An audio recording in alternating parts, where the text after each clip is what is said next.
warahmatullahi wabarakatuh. Kembali lagi bersama kami dari Santri Lombok. Pada pertemuan kali hari ini kita akan melanjutkan sesi diskusi kita yang kemarin, yaitu mengenai bab kalam. Kemarin kita sudah belajar bagaimana mengkaedahkan dan mengi'rab pada mata jurumiyah di bab kalam. Pada kesempatan kali hari ini kita akan belajar makna teori yang ada di bab kalam, materi yang ada di bab kalam sesuai dengan apa yang telah kita baca kemarin. Materinya sudah kami ringkas secara full di papan ini guna untuk mempercepat kita di dalam proses belajar ini. Kemarin kita sudah belajar mengkaedahkan di bab kalam. Pada pertemuan kali ini kita akan belajar yaitu pengertian dan syarat-syarat kalam.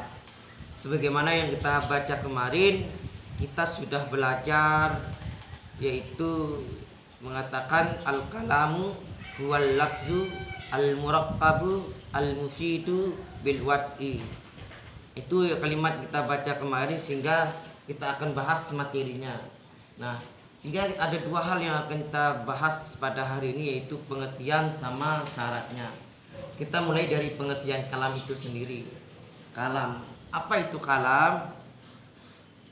Jadi yang namanya kalam itu secara logat, secara bahasa itu adalah al-itlaqun nutqi.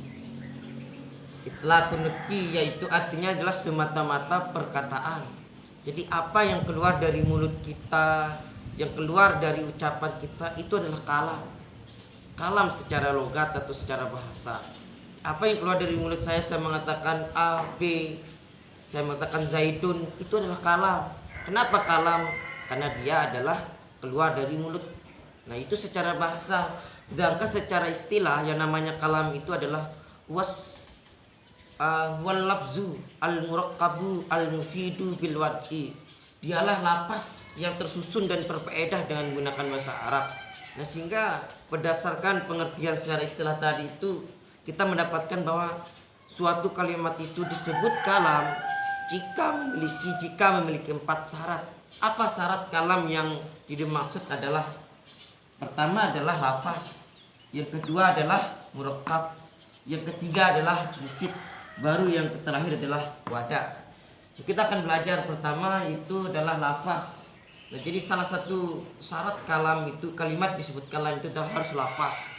Yang namanya lafaz itu adalah secara logah itu adalah at-tarhu war-ramyu. Artinya adalah membuang dan melempar.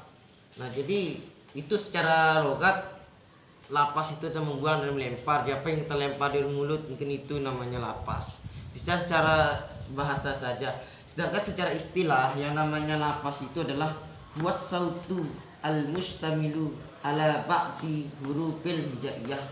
Dialah suara al-mustamilu yang mengandung ala ba'di hurufil hijaiyah, sebagian huruf hijaiyah. Jadi yang namanya lafaz itu adalah suara yang mengandung sebagian huruf hijaiyah. Nah, jadi baru dinamakan lafaz kalau ada suatu hal demikian, itu suara yang keluar dari mulut orang ataupun bunyi mengandung huruf hijaiyah. Saya mengatakan Zaidun, itu adalah lafaz. Kenapa lafaz? Karena dia keluar dari mulut saya karena bersuara. Kemudian Zaidun itu mengandung huruf hijaiyah, itu zal, ya, dan dal. Sedangkan kalau saya mengatakan misalnya kucing, kucing itu lafaz atau tidak? Maka jawabannya adalah tidak. Kenapa tidak? Meskipun dia adalah suara keluar dari mulut kita, berbentuk suara, tapi dia itu tidak mengandung huruf hijaiyah, maka kucing itu tidak dinamakan lafaz. Baru dinamakan lafaz kalau dia mengandung huruf hijaiyah dan bersuara. Misalnya ada suatu kalimat di papan yang begini tulisannya. Nah, ini adalah bukan lafaz. Kenapa ini dinamakan bukan lafaz? Meskipun dia mengandung huruf hijaiyah zal, ya, dan dal, tapi tidak keluar dari mulut, tidak berbunyi, tidak berbentuk suara, maka dia tidak disebut lafaz karena dia tidak keluar atau tidak berbentuk suara. Selanjutnya yang kedua adalah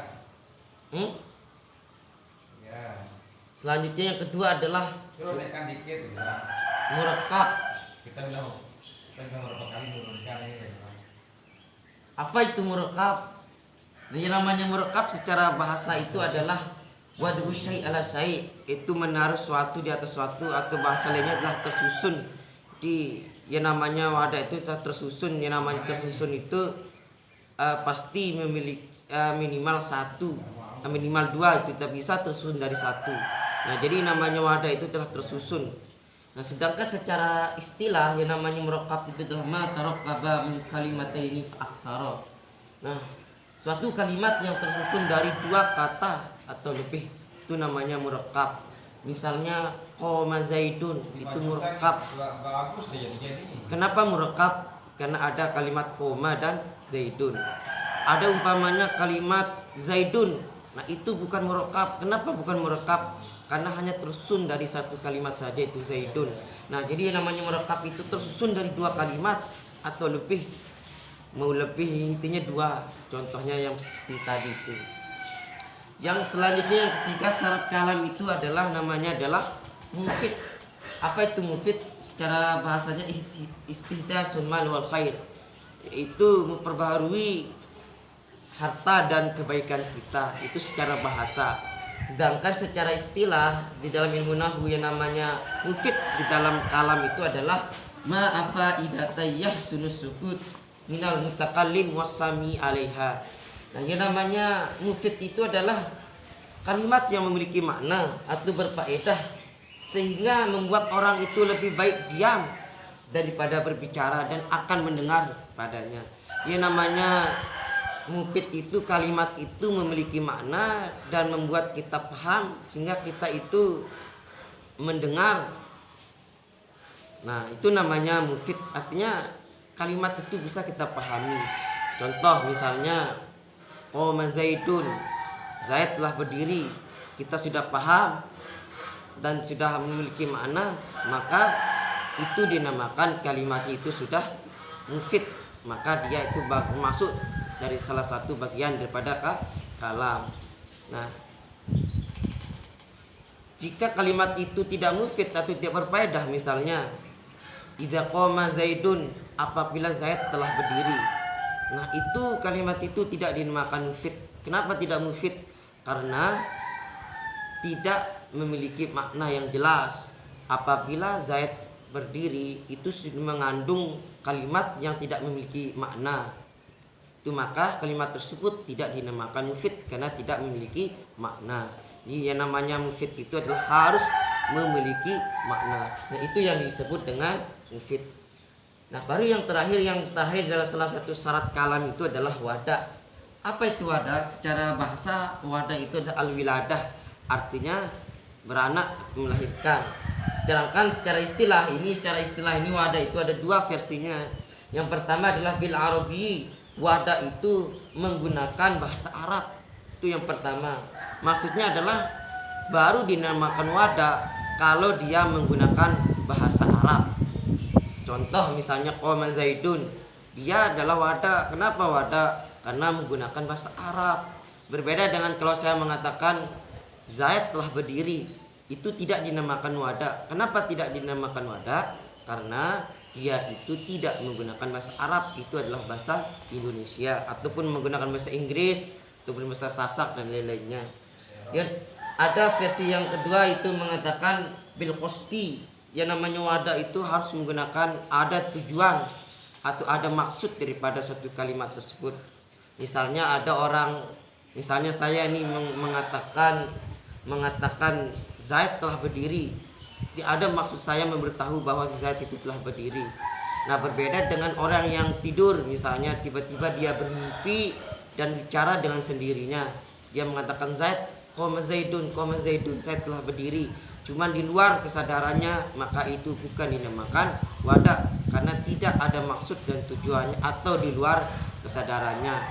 Termasuk juga misalnya ada kata orang-orang yang gila atau orang-orang bahasa Sasaknya gelemok misalnya, dia berbicara tanpa kesadarannya sendiri, maka apa yang dikatakan itu tidak dinamakan wadah.